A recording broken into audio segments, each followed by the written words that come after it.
In an exclusive interview with Fox 4, Texas Governor Greg Abbott talks with me about the state's coronavirus response. I want to ask you some questions. Sure. Overall, how do you think the state's mitigation efforts are going compared to other states who are fighting COVID-19?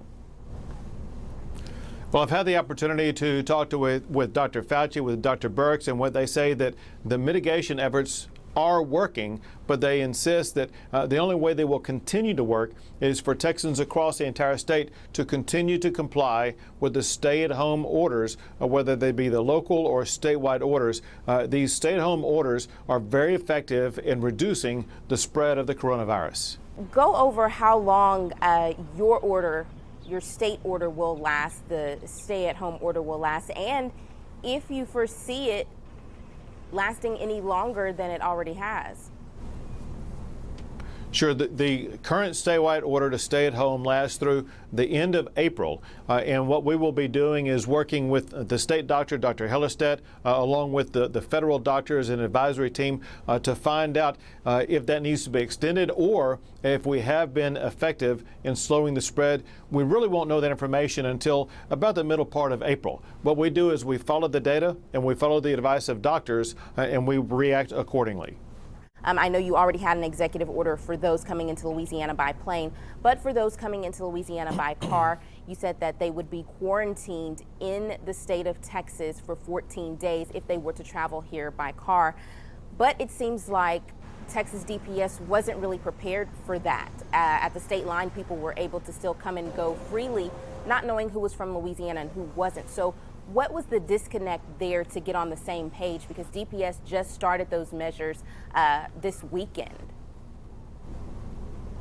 Well, the approach here is, if you would, a standard approach, and that is you begin at one level, which was the initial level of basically pulling people over while you're working to organize for the next level up. So this was all done purposefully in a very well organized and orchestrated way, where DPS was able to, for a few days, get an assessment on the number of people who were coming across, the number of people who were abiding by my executive order, and then it was determined both the capability and the necessity to implement checkpoints, which now exist, meaning that everybody who comes across the Louisiana border with their Louisiana license plate is going to be pulled over, go through a checkpoint to determine whether or not they are allowed to continue to stay in Texas, and if they are, the fact that they have to quarantine for 14 days. When your order was sent out for the Louisiana drivers, do you think that the checkpoints should have started that same day? Well, the checkpoints did start the same day that we increased what our plan was on the border. When we had originally began, it was to have DPS pull cars over, and again, that was the right strategy. What you want to do is to do this not in a jarring, sudden way where people had no idea what was going on, and it could lead to great backlogs and on I-10 and things like that. You have to take slow steps into implementing a measure like this, especially when you're dealing with interstate travelers. So I want to also ask about the PPE. I know you announced that yesterday for us, for the state of Texas. We'll be getting an influx of it. Are there any plans to donate to states like Louisiana who are struggling?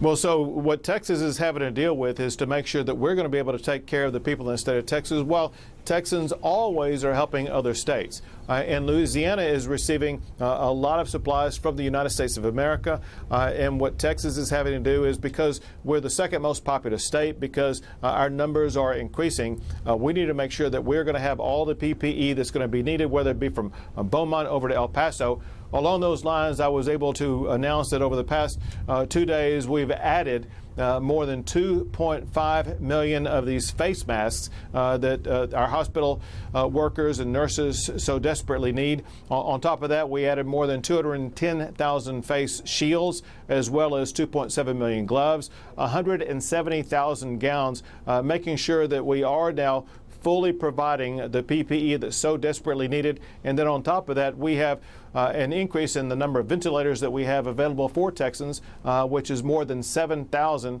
And very importantly, we have more than 2,000 ICU beds and more than 21,000 beds available. We're going to be able to make sure in the state of Texas, as COVID-19 increases, that we will not be in a situation like what New York is facing right now. Okay, Governor Abbott. Well, thank you so much for joining us again today. That is our time. I thank you again and wish you well in your continuing efforts to protect us Texans. Thank you so much. We'll continue to do it.